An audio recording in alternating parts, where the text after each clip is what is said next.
Good morning class ધોરણ 12 વિષય રસાયણ વિજ્ઞાન ચેપ્ટર 11 આલ્કોહોલ ફિનોલ અને ઇથર સંયોજનો। હવે આ લેક્ચરની અંદર આપણે જે આલ્કોહોલ અને ફિનોલની રાસાયણિક પ્રક્રિયાઓ છે તેનો અભ્યાસ કરીશું। તો હવે આલ્કોહોલ અને ફિનોલની અંદર થતી રાસાયણિક પ્રક્રિયાઓ સમજવા માટે જે આલ્કોહોલ અને ફિનોલ જે એકબીજા સાથે હાઇડ્રોજન અને કાર્બન ઓક્સિજન જે છે તમને બધાને ખબર છે કે R O અને H બરાબર। આવી રીતે જે આલ્કોહોલ એટલે કે હાઇડ્રોક્સિલ સમૂહ છે તે આલ્કાઇલ અથવા એરાઇલ સાથે જોડાયેલો હોય છે। તો આલ્કાઇલ અથવા એરાઇલ સાથે જોડાયેલો જે હાઇડ્રોક્સિલ સમૂહ છે તેમાં ઓક્સિજન જે હાઇડ્રોજન સાથે અને આલ્કાઇલના કાર્બન સાથે જોડાયેલો હોય છે। તો આલ્કોહોલની અંદર થતી જે રાસાયણિક પ્રક્રિયા છે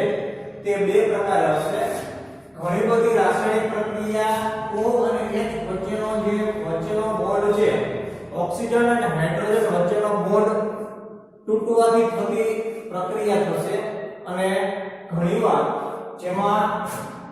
આલ્કાઇલનો કાર્બન અને ઓક્સિજન વચ્ચે જે બોન્ડ છે તે તૂટવાથી થતી અમુક પ્રક્રિયા છે। એટલે આપણે આલ્કોહોલની જે રાસાયણિક પ્રક્રિયા છે તેને બે ભાગમાં વર્ગીકૃત કરવાની છે। એક ભાગ કે જેમાં હાઇડ્રોક્સિલ સમૂહમાં રહેલા ઓક્સિજન અને હાઇડ્રોજન વચ્ચેનો બોન્ડ તૂટે અને આપણને જે રાસાયણિક સંયોજનો મળે તે, અને બીજા નંબરે આલ્કાઇલ સમૂહ સાથે જોડાયેલો જે ઓક્સિજન છે તો કાર્બન અને ઓક્સિજન વચ્ચેનો જે બોન્ડ તૂટે અને તેના દ્વારા આપણને રાસાયણિક પ્રક્રિયાથી મળતી નિપજ બરોબર।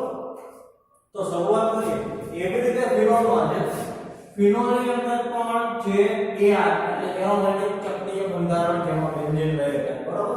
એમાં પણ ઓક્સિજન બેન્ઝીનના કાર્બન સાથે સીધો અટેચ થયેલો હોય છે। તો અહીંયા પણ કાર્બન અને ઓક્સિજન આ બે બોન્ડ વચ્ચેનો બોન્ડ તૂટવાથી થતી પ્રક્રિયા અથવા તો O અને H વચ્ચેનો બોન્ડ તૂટવાથી થતી પ્રક્રિયા। તો આલ્કોહોલ અને ફિનોલ તેમાં બે પ્રકારે જે બંધ તૂટવાની પ્રક્રિયાને આધારે રાસાયણિક સંયોજનો મળે છે તેનો અભ્યાસ હવે આપણે કરવાનો છે। તો શરૂઆત કરીએ કે આલ્કોહોલ સંયોજનો સર્વતોમુખી સંયોજનો છે તે કેન્દ્ર અનુરાગી પ્રક્રિયક તથા ઇલેક્ટ્રોન અનુરાગી પ્રક્રિયક એમ બંને તરીકે વર્તે છે। તમારી સાદી ભાષામાં કહું તો જે આલ્કોહોલ સંયોજનો છે તે ઉભય ગુણધર્મી પ્રકારનો સ્વભાવ ધરાવે છે, કેમ કે તે કેન્દ્ર અનુરાગી પ્રક્રિયક તરીકે પણ વર્તી શકે છે અને ઇલેક્ટ્રોન અનુરાગી પ્રક્રિયક તરીકે પણ વર્તી શકે છે। તેની આલ્કોહોલ કોની સાથે પ્રક્રિયા કરે છે તેના ઉપર તે આધાર રાખે છે। જ્યારે આલ્કોહોલ સંયોજનો કેન્દ્ર અનુરાગી પ્રક્રિયક તરીકે વર્તે ત્યારે O અને H વચ્ચેનો બોન્ડ તૂટે અને આપણને રાસાયણિક જે આલ્કોક્સાઇડ અને ફિનોક્સાઇડ પ્રકારના જે સંયોજનો છે તે પ્રાપ્ત થાય છે। એટલે ધ્યાનમાં રાખજો કે આલ્કોહોલ પોતે કેન્દ્ર અનુરાગી પ્રક્રિયક તરીકે વર્તે એટલે કે પોતે કોઈ બીજા ઉપર હુમલો કરી પોતાના ઇલેક્ટ્રોનિકનું દાન કરી અને બંધ બનાવે ત્યારે O અને H વચ્ચેનો બંધ તૂટશે, જેમાં તમને અહીંયા એક સામાન્ય સમીકરણ આપ્યું છે ROH। હવે આ જે કાર્બન કેટાયન છે એના ઉપર ઓક્સિજન છે તે હુમલો કરશે અને ત્યાંથી હાઇડ્રોજન છૂટો પડી જશે અને આપણને HOC એટલે કે આલ્કોક્સાઇડ અથવા તો જે ઇથર પ્રકારના સંયોજનો છે તે પ્રાપ્ત થાય છે। આ ઉપરાંત આલ્કોહોલ ઇલેક્ટ્રો અનુરાગી પ્રક્રિયક તરીકે વર્તે તો કાર્બન અને ઓક્સિજન વચ્ચેનો બોન્ડ તૂટે છે અને આપણને ત્યાં જે હેલોઆલ્કેન પ્રકારના સંયોજનો છે તે પ્રાપ્ત થાય છે। તો હવે શરૂઆત કરીએ કે OH અને CO બંધ તૂટવાને આધારે આલ્કોહોલ અને ફિનોલ સંયોજનોને બે વર્ગમાં વર્ગીકૃત કરી શકાય છે। એમાં પહેલું આવે છે કે OH બંધ તૂટવાથી થતી રાસાયણિક પ્રક્રિયા કોની? તો આલ્કોહોલ બરાબર। તો એમાં પહેલું આવે છે કે આલ્કોહોલ ફિનોલ સંયોજનોની એસિડિકતા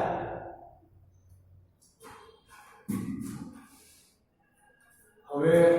આલ્કોહોલ અને ઓક્સિજન જે ફિનોલ સંયોજનોની એસિડિકતા છે તેમાં પેલું આવે છે ધાતુ સાથે પ્રક્રિયા આલ્કોહોલ અને ફિનોલ સંયોજનો સોડિયમ પોટેશિયમ એલ્યુમિનિયમ સાથે પ્રક્રિયા કરી અનુવર્તી આલ્કોક્સાઇડ અને ફિનોક્સાઇડ સંયોજનો અને હાઇડ્રોજન નિપજ આપે છે બરાબર એટલે અહીંયા O અને H વચ્ચેનો જે બંધ છે એ તૂટી જાય અહીંયાનો હાઇડ્રોજન છૂટો પડે અને એની જગ્યાએ જે તે ધાતુ છે તે લાગી જશે જો આલ્કાઇલ સમૂહ હશે અને તેની સાથે કોઈ પણ ધાતુની પ્રક્રિયા હશે તો આપણને આલ્કોક્સાઇડ પ્રકારનો જે નિપજ છે તે મળશે અને હાઇડ્રોજન મળશે અને ધારો કે એરાઇલ સમૂહનો કાર્બન OH સાથે જોડાયેલો હોય અને એમાં હાઇડ્રોજન છૂટો પડી અને સોડિયમ ત્યાં લાગી જાય તો આપણને ફિનોક્સાઇડ પ્રકારનો જે સંયોજન છે તે પ્રાપ્ત થશે બરાબર તો જોઈ એક ઉદાહરણ આપેલું છે ROH એટલે કે હેલો આલ્કેન જે આલ્કોહોલ છે તેની પ્રક્રિયા સોડિયમ સાથે કરવામાં આવે તો તમે જોઈ શકો છો O અને H વચ્ચેનો બંધ તૂટે બેની ઓક્સિડેશન અવસ્થા એક છે એટલા માટે શું થશે કે હાઇડ્રોજન પોતાની જગ્યાએથી છૂટો પડી જશે H2 સ્વરૂપે એટલે કે 2 મોલ લીધેલા છે અને ત્યાં 2 મોલ એની જગ્યાએ લાગી જશે એટલે આપણને આલ્કાઇલ સાથેનું જે ધાતુનું સંયોજન છે તે મળશે સોડિયમ આલ્કોક્સાઇડ બરાબર એક ઉદાહરણ આપેલું છે તૃતીય બ્યુટાઇલ આલ્કોહોલ તમને આપેલો છે તૃતીય શું કામ કીધો કેમ કે આલ્કોહોલ સાથેના કાર્બન સાથે 3 મિથાઇલ સમૂહ લાગેલા છે એટલા માટે એટલે તૃતીય પ્રકારનો જે બ્યુટાઇલ આલ્કોહોલ છે એની પ્રક્રિયા જો એલ્યુમિનિયમ સાથે કરવામાં આવે તો આપણને એલ્યુમિનિયમ તૃતીય બ્યુટોક્સાઇડ છે પ્રાપ્ત થાય છે અને 3 મોલ H2 ના ત્યાંથી મુક્ત થઈ જાય બરાબર એટલે કહેવાનું છે કે O અને H વચ્ચેની પ્રક્રિયાથી બંધ તૂટે ત્યાં 6H છે કે જે 3 નું 6 3H2 સ્વરૂપમાં તે દૂર થશે અને 2 એલ્યુમિનિયમ સાથે તે પોતે જે તૃતીય બ્યુટાઇલ આલ્કોહોલ ની લાગી જશે અને આપણે એલ્યુમિનિયમ તૃતીય બ્યુટોક્સાઇડ છે તે આપશે બરાબર એટલે સામાન્ય સમીકરણ યાદ રાખો એને અનુલક્ષીને તમને આપેલું સમીકરણ પણ યાદ રહેશે કે જેમાં શું કરવાનું છે કે આલ્કોહોલની પ્રક્રિયા કોઈ પણ ધાતુ સાથે કરવામાં આવે તો જો આલ્કાઇલ હોય તો આલ્કોક્સાઇડ મળે અને જો ફિનોલ હોય અને તેની પ્રક્રિયા ધાતુ સાથે કરવામાં આવે તો આપણને ફિનોક્સાઇડ પ્રકારના જે સંયોજનો છે તે પ્રાપ્ત થાય છે એક બીજું ઉદાહરણ આપેલું છે ફિનોલ આપણે આલ્કોહોલનું ઉદાહરણ લઈ લીધું કે એમાં આલ્કોક્સાઇડ મળતો તો હવે ફિનોલની પ્રક્રિયા સોડિયમ ધાતુ સાથે કરવામાં આવે તો તમે જોઈ શકો છો અહીંયા O અને H વચ્ચેનો બંધ તૂટે એટલે અહીંયા 2 મોલ જે H છે એ H2 સ્વરૂપે દૂર થશે અને ત્યાં જે સોડિયમના 2 મોલ જે લાગી જશે અને આપણને સોડિયમ ફિનોક્સાઇડ છે તે પ્રાપ્ત થશે બરાબર એટલે સોડિયમ ફિનોક્સાઇડ છે તે મળતી ફિનોલની નિપજ છે આ ઉપરાંત ફિનોલ સંયોજનો ડાયરેક્ટલી જો સોડિયમ હાઇડ્રોક્સાઇડ સાથે પ્રક્રિયા કરે તો પણ તે સોડિયમ ફિનોક્સાઇડ છે તે બનાવી શકે છે બરાબર એમાં તમારે ફિનોલની પ્રક્રિયા NaOH સાથે કરવાની છે અહીંયા પણ ઓક્સિજન અને હાઇડ્રોજન વચ્ચેનો બંધ તૂટશે અને અહીંયા NaOH માંથી OH છે તે હાઇડ્રોજન H+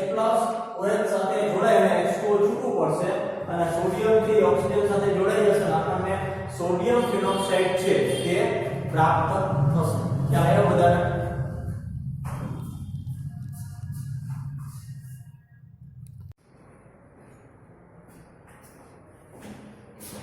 હવે આપણે કે આલ્કોહોલ સંયોજનોની એસિડિકતા તો આલ્કોહોલ સંયોજનોની એસિડિકતા નક્કી કરવા માટે સૌપ્રથમ જે તેની પ્રબળતાનો ક્રમ છે તેને ધ્યાનમાં લઈએ કે આલ્કોહોલ સંયોજનોનો એસિડિક સ્વભાવ તેના OH બંધની ધ્રુવીયતાને કારણે હોય છે કેમ કે OH બંધમાં રહેલો હાઇડ્રોજન સરળતાથી તે પોતે પોતાનો ઇલેક્ટ્રોન ઓક્સિજનને દાન કરી અને H+ સ્વરૂપે શું થઈ જાય છે તો છૂટો પડી જાય છે। એટલે પ્રોટોન જ્યારે છૂટો પડે ત્યારે તમને બધાને ખબર છે કે લુઈસ બેઝ પ્રમાણે જે પણ પ્રોટોનનું દાન કરે તેને આપણે એસિડ કહીએ છીએ, બરાબર। તો ઇલેક્ટ્રોન મુક્ત કરનાર સમૂહ મિથાઇલ ઇથાઇલ જેની અંદર ઓક્સિજન પરમાણુ પર ઇલેક્ટ્રોન ઘનતા વધારે છે અને OH બંધની જે ધ્રુવીયતા છે તે ઘટે છે કે જે એસિડિક પ્રબળતા પણ ઘટાડે છે। તો આ બધો આધાર કોના ઉપર છે તો જે હાઇડ્રોક્સિલ સમૂહ જે પણ આલ્કેન સમૂહ સાથે અથવા તો એરાઇલ સમૂહ સાથે લાગેલો હશે તો એની અંદર જે આલ્કાઇલ અહીંયા તમને બે ઉદાહરણ આપેલા છે મિથાઇલ અને ઇથાઇલ કે જે શું છે તો ઇલેક્ટ્રોન મુક્ત કરનાર સમૂહ છે। તમને બધાને ખબર છે કે કાર્બન પોતાનો ઇલેક્ટ્રોનનું દાન કરી દે છે અને પોતે કાર્બન કેટાયન સ્વરૂપમાં શું કરી દે પરિવર્તિત થઈ જાય છે। તો અહીંયા જે તે ઓક્સિજન પરમાણુ પર ઇલેક્ટ્રોન ઘનતા વધારે એટલે કે પોતે ઇલેક્ટ્રોનનું દાન કરી અને ઇલેક્ટ્રોન ઉપર જે ઇલેક્ટ્રોનની પ્રબળતા છે તે વધારે છે એના લીધે OH બંધની ધ્રુવીયતામાં ઘટાડો થાય છે અને તે જે એસિડિક પ્રબળતા છે તે પણ ઘટાડે છે આલ્કોહોલની। તો અહીંયા તમને આલ્કોહોલની એસિડિકતાનો પ્રબળતાનો ક્રમ આપેલો છે। ઘણીવાર પરીક્ષાની અંદર આ વસ્તુ અથવા તો MCQ ની અંદર આ વસ્તુ પૂછાતી હોય છે, તમે બધાએ ધ્યાન દેજો। સૌથી વધારે પ્રબળતા કોની હોય છે તો પ્રાથમિક આલ્કોહોલ હશે અને તેની પાસે બે હાઇડ્રોજન એક આલ્કાઇલ સમૂહ લાગેલો હશે તો પ્રાથમિક જે આલ્કોહોલ હોય છે એની એસિડિકતાની પ્રબળતા સૌથી વધારે હોય છે। એના પછી આવે છે દ્વિતીયક આલ્કોહોલ અને છેલ્લે આવે છે તૃતીયક આલ્કોહોલ। તો એસિડિક પ્રબળતાનો ક્રમ તમારે યાદ રાખવાનો છે, ઘણીવાર MCQ માં અવારનવાર પૂછાતું હોય છે, બરાબર। સૌથી વધારે પ્રબળ એસિડ આલ્કોહોલનો કયો થશે તો પ્રાથમિક આલ્કોહોલ હશે તો એની એસિડિકતા સૌથી વધારે પ્રબળ થશે, ત્યારબાદ દ્વિતીયક આલ્કોહોલની પ્રબળતા અને ત્યારબાદ જે તૃતીયક આલ્કોહોલ છે તેની પ્રબળતા આવે છે। હવે આલ્કોહોલ સંયોજનો પાણીની સરખામણીમાં નિર્મળ એસિડ છે। આ બાબતને પાણીની આલ્કોક્સાઇડ સાથેની પ્રક્રિયાથી સમજાવી શકાય છે। પાણીની સરખામણીમાં આલ્કોહોલ નિર્મળ એસિડ તે પાણી સાથેની પ્રક્રિયાથી આપણે જોઈએ તો અહીંયા જે આલ્કોહોલ હોય છે તે પાણી સાથેની પ્રક્રિયાથી તમે જોઈ શકો છો કે પાણી પોતે ઇઝીલી H નું દાન કરી દે છે અને H નું દાન કરી અને પોતે તે સંયુગ્મ એસિડ પાણી H+ નું દાન કરશે એટલા માટે તે એસિડ સ્વરૂપે હશે અને R2H પોતે શું કરશે તો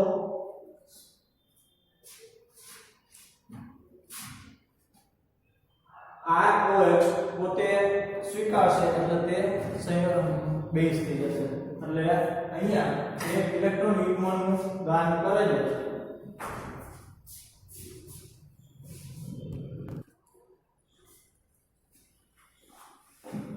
હવે પાણીની આલ્કોક્સાઇડ સાથેની પ્રક્રિયાથી તમે જોઈ શકો છો કે પાણી પોતે H+ નું દાન આલ્કોક્સાઇડને કરે છે અને એનાથી આપણને જે આલ્કોહોલ છે તે પ્રાપ્ત થાય છે અને જે OH- છે તે છૂટો પડે છે। તો અહીંયા જે આલ્કોક્સાઇડે પોતે H+ એક્સેપ્ટ કર્યો તો તે પોતે સંયુગ્મ એસિડ તરીકે વિપત તરીકે મળશે અને જે પાણીએ H+ નું દાન કર્યું તો તે સંયુગ્મ બેઝ તરીકે વર્તે છે। આ પ્રક્રિયા દર્શાવે છે કે પાણી આલ્કોહોલ કરતા વધુ સારો પ્રોટોન દાતા છે। ઉપરની પ્રક્રિયાથી આપણે એ પણ નોંધી શકીએ કે આલ્કોક્સાઇડ આયન હાઇડ્રોક્સાઇડ આયન કરતા વધુ સારો પ્રોટોન ગ્રાહી છે, જે સૂચવે છે કે આલ્કોક્સાઇડ વધુ સારો બેઝ છે, બરાબર। આ પ્રક્રિયાથી એ વસ્તુ નક્કી થાય છે કે આલ્કોહોલની સરખામણીમાં જે પાણી છે એ સરળતાથી H+ નું દાન આલ્કોક્સાઇડને કરી દે છે અને આલ્કોક્સાઇડ છે એ હાઇડ્રોક્સાઇડની સરખામણીમાં બહુ ઇઝીલી H+ ને પોતે શું કરી લે છે સ્વીકારી લે છે। એટલા માટે આલ્કોક્સાઇડને કીધેલો છે બહુ જ સારો પ્રોટોન ગ્રાહી એટલે કે પ્રોટોનને ગ્રહણ કરનાર અને પાણીને કીધેલું છે પ્રોટોન દાતા, બરાબર। સરળતાથી આલ્કોહોલ સરખામણીમાં પાણી બહુ સરળતાથી પોતાના પ્રોટોનનું દાન કરે છે એટલા માટે. અને આલ્કોક્સાઇડ છે વધુ સારો બેઝ છે. આલ્કોહોલ સંયોજનો પણ બ્રોન્સ્ટેડ બેઝની જેમ વર્તે છે. આમ થવાનું કારણ ઓક્સિજન પરમાણુ પર અબંધકારક ઇલેક્ટ્રોનની હાજરી છે જે તેમને પ્રોટોન ગ્રાહી બનાવે છે. તો જે પ્રોટોન દાન કરવાનું એનું કારણ એકમાત્ર એક જ છે કે અહીંયા અયુગ્મી ઇલેક્ટ્રોનની હાજરી હોવાને લીધે તે પોતે શું કરે છે, તો હાઇડ્રોજન પોતે ઇલેક્ટ્રોનનું દાન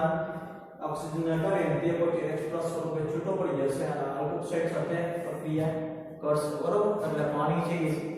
બ્રોન્સ્ટેડ એસિડ તરીકે વર્તે છે. તો હવે આના પછીના લેક્ચરમાં આપણે પછીનો ટોપિક જોશું.